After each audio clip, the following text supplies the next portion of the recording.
Hello everyone, thanks for checking out my video. The chaos and fear in the banking sector are still ongoing as it spills over to Germany. US Federal Reserve is still raising interest rate, inflation in US is still high at 6%, yet the stock market doesn't care and continued to rally.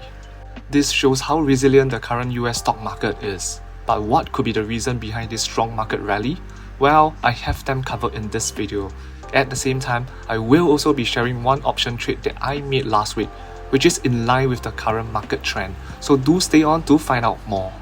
The US stock market closed positively last Friday after a bumpy week with lots of whipsaw movements. These huge and volatile swings were likely caused by the Federal Reserve's interest rate decision on Wednesday, as well as further pressure in the banking sector. The US Central Bank announced a 25 basis points rate hike, which is in line with the market expectation. This then brings the range for the Fed funds rate to 4.75% to 5%, the highest since October 2007. Adding on to this, the Fed also hinted that their aggressive rate hiking campaign could be ending soon, with possibly one more rate hike over the rest of the year. The market took this news positively and pushed the market higher. However, in case you did not pay attention to Powell's speech, he actually shared that the financial and credit conditions are tightening after Silicon Valley Bank's collapse and could slow the economy. On the banking sector turmoil, it has appeared to spread to Europe. After Credit Suisse, the other European bank that is making the headline for wrong reason is Germany's Deutsche Bank, the 8th largest bank in Europe last year. So what exactly had happened? To explain in layman terms, the cost of insuring the German bank's debt against the risk of default jumped to more than 4-year high. And in case you are wondering how will this affect the US banking sector and stock market? Well, at this point it may not cause much impact yet. But just think about it, if more giant European banks fail, it will definitely fuel more concerns about the health of the entire global banking sector. This is called domino effect, where one event sets off a chain of similar events. Okay, as I will be out of town in the upcoming weekend, so I thought I shall paint a longer term picture of what to expect, at least in the next 2 or 3 weeks. Firstly, I would say the Fed rate hike outlook depends not only on the inflation number now. At the moment, it also depends greatly on whether the banking contagion is contained. Therefore, in the next few weeks, pay close attention to what's happening in the banking industry. It could be the start of something bigger. Or it could be a case where the contagion is only among the US regional banks. The point here is, don't be too excited about the current market rally, because things and investor sentiment can change pretty quickly. Hence, watch out for more bank headlines as FDIC continue to search for a buyer for Silicon Valley Bank. Things continue to evolve for First Republic and Deutsche Bank. There are still lots of weakness in the banking industry as Wall Street bank giants such as JP Morgan Chase, Bank of America, and Morgan Stanley continue to fall. Fall, I mean in terms of stock price, not the banks. Also, even if the crisis ends, banks are likely to scale back on their lending, thus slowing the economy down. When this happens, we really don't know what will be the extent of it. Like for example, will it lead to a recession? Alright, let's now cover the technical analysis segment. Before I dive into SPY, I just wanted to highlight that if you were to zoom out of the chart, you will realize that SPY has been trading between the range of around 370 to around 420 from April 2022 till now, and that's about a year already. It was only on 3 occasions that it fell out of this range, in June 2022, August 2022, and October 2022. Okay, so what does this mean? It means 2 things. Number 1, when a stock or index is trading sideways like this within a so-called expected range, it is a great opportunity to trade options. Number 2, such sideways movement is also called a consolidation phase or zone. This is good news for bulls because it is usually quite difficult to break down from a consolidation area, unless, yes, there's a caveat, unless some massive huge negative event happen. Example, a war, start of a new monetary tightening campaign, inflation hit all-time high, etc. Sounds familiar? Well, all this happened last year, and those were the reasons why the stock market plummeted into a bear market area. Okay, since we are talking about good news, let's cover the bull thesis first. SPY is looking resilient at the moment as it briefly broke below the red downtrend line and bounced back up within 2 days, and that signaled good strength in the broader market. More importantly, it stayed above the 200 moving average in the last 7 trading days and even filled the gap that was created on 21st March without falling further down. At the top, 399 to 400 will pose as a resistance. That is where the 50 moving average and the 23.6% Fibonacci level are, thus posting a double resistance. This also means that if SPY can break above this strong resistance area, we could potentially head towards the gap at the top between 405 to 406. That is also where the green dotted uptrend line is, which will also act as a resistance. But let's say SPY breaks above this line and the gap, we have a high chance to retest the recent high of 416. When that happens, then we are hitting the top end of this consolidation zone, and I am expecting some sellers to step in between 416 to 420's range, where August 2022's high was created. However, let's say the banking crisis throws us further curveballs and the market loses strength, the next immediate support will be the 200 moving average. In my opinion, SPY needs to fall below this moving average as well as stay below the red dotted downtrend line for at least 3 or more days. Then we can say that bears have the upper hand. When that happens, we will then have a high chance of testing the 61.8 Fibonacci retracement level of 373. Below these, we have a support at 350's range. And if you recall last month, I shared that SPY should hold up before the next FOMC meeting, and it really did. So now post FOMC meeting, I am of the view that we are unlikely to test that 350's range and October 2022's low of 340's range in the next 1 or 2 months. I will update again if this view changes, especially if more crises and drama happen. Okay, let's move on to Apple. Last week I shared that 157 is a critical battle zone between the bulls and the bears, and looks like the bulls have prevailed as Apple closed 4 days above this level. As also shared previously, once that level is broken, bulls target will be 165-ish. Well, we went as high as 162 last week, and so I think this week Apple may attempt to go towards 165 again. However, I would like to caveat that I am not saying it will hit that level. I would also like to remind that nothing is guaranteed in the stock market. It's all about probability. Anyway, in my view, the heavy resistance will only come in when it hits the red dotted downtrend line, and that is about 170. To add on, I think early this week will be crucial, as we will have a sensing of whether the strength from the last 2 weeks can continue, so do keep an eye on the price action, okay? And before I forgot, another music to the ears for the bulls would be that we had a golden cross last week, where 200 moving average crosses the 50 moving average as they trend upwards. That's a bullish sign. Alright, with all the bullish stuff being said, as always, if the market or macro environment brings some surprise for us, we need to be aware of the downside potential. So, the support for Apple on the downside is the critical 157 again. But honestly, at this point, even if Apple falls below 157 again, I would not be too concerned, as there are a lot of work for the bears to do before Apple turns bearish. The range 147 to 149 will be a huge support, as there are 3 support levels, namely the 23.6 Fibonacci retracement level, the 50 moving average, and the 200 moving average. Even when this fails, there is a gap at 146 to 147, which should also form some form of support. Therefore, to summarize, if only Apple falls below 146, then the trend will turn back bearish. So bears, know your price levels, and if you are holding on to a put option, do have an exit strategy in mind. Moving over to Tesla, last week I shared that there is a potential bearish inverse cup and handle forming. And to invalidate this, Tesla needs to break and close above 190 for at least 2 or 3 days, and to err on the safe side to reclaim 200 level. So a look at the chart shows us that Tesla has closed above 190 for 4 days, and that's almost invalidating the inverse cup and handle pattern. But what I didn't like was last week's bullish move is that it created a gap up. More on that later. So come this week, Tesla has to hold 190, and then if possible, grind up and stay above 200 for 2 to 3 days. Then we will invalidate the bearish inverse head and shoulder pattern.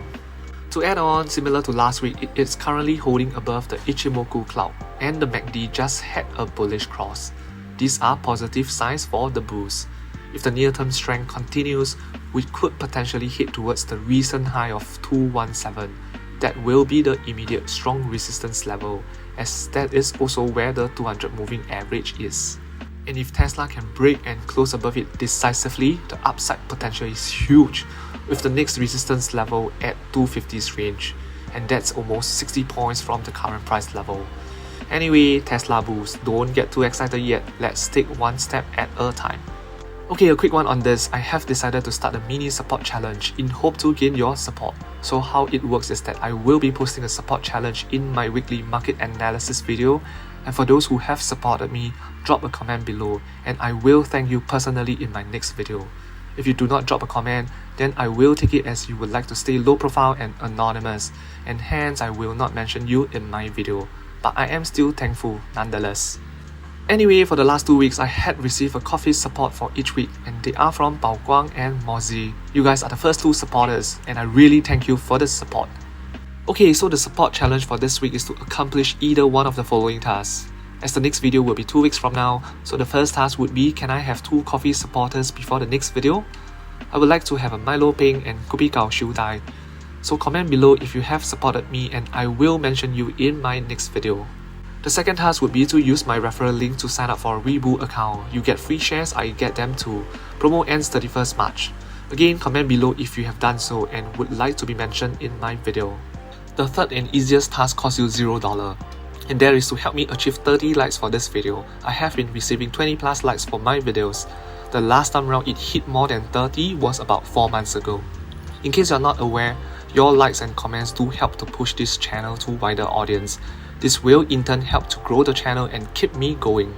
Alright, hope to get your support at least for the third task, just a simple tap will do. Okay, back to business. Let's say Tesla decides to take a break after a huge run up. Watch out for some of the key support levels below. As long as they hold, I don't think it will be a cause of concern for the bulls. But if you are a bear, of course you would want these levels to break. So the immediate 2 target prices for bears would be the small little gap below at around 186 to 187, as well as the 50 moving average at 180.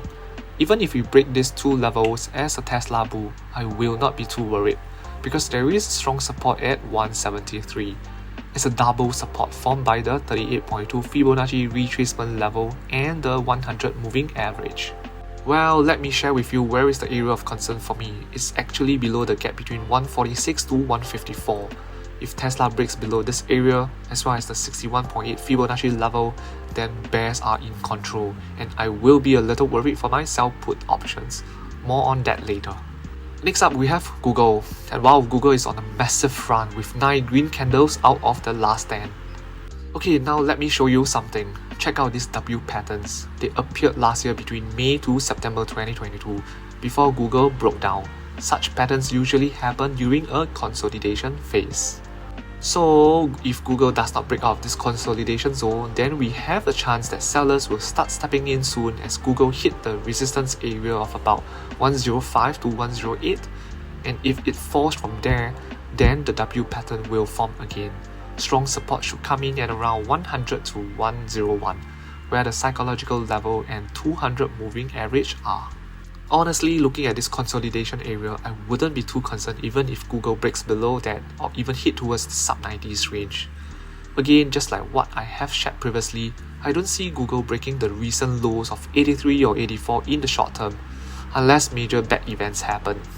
And that was the reason why I sold a put option around that range about a month ago. More on that later as well. On the other hand, let's say I am wrong and the latest W pattern does not play out, then Google could fill that gap between 108 to 109. If it stays above that for a while, then we could potentially charge towards the top end of that consolidation zone, which stretches to around 120. But of course, it will not fly up in a straight line. Expect some zigzag patterns, okay? As long as it stays above 108 or 110, then we could potentially zigzag up to 120.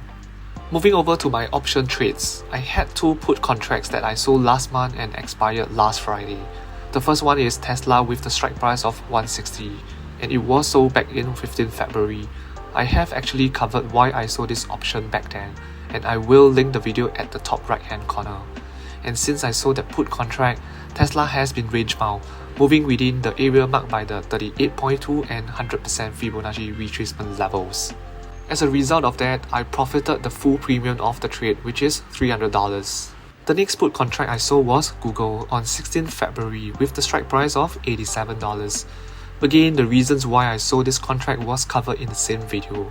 But to summarize, that was when Google had a blooper during their AI presentation and the market overreacted, which resulted to a temporary sell-off. And I saw strong support at 86 to 87 and further support at 83 to 84. Hence, I saw a cash secured put at around this range. As you can see, Google has been on the upward trend, and as a result, I profited the full premium of the trade as well. Finally, here's my latest option trade. It was a cash secured put on Tesla with a strike price of $150 with expiration date on 28 April. The reason for this trade is similar to why I sold a put contract on Tesla previous week. Basically, Tesla is showing near-term strength as covered in my technical analysis segment, and it is holding up well above various support levels such as 50 moving average, 100 moving average, Ichimoku cloud, etc. If possible, I would actually prefer 145 or 140 as the strike price. Why so? Refer to my last video, I have linked it at the top.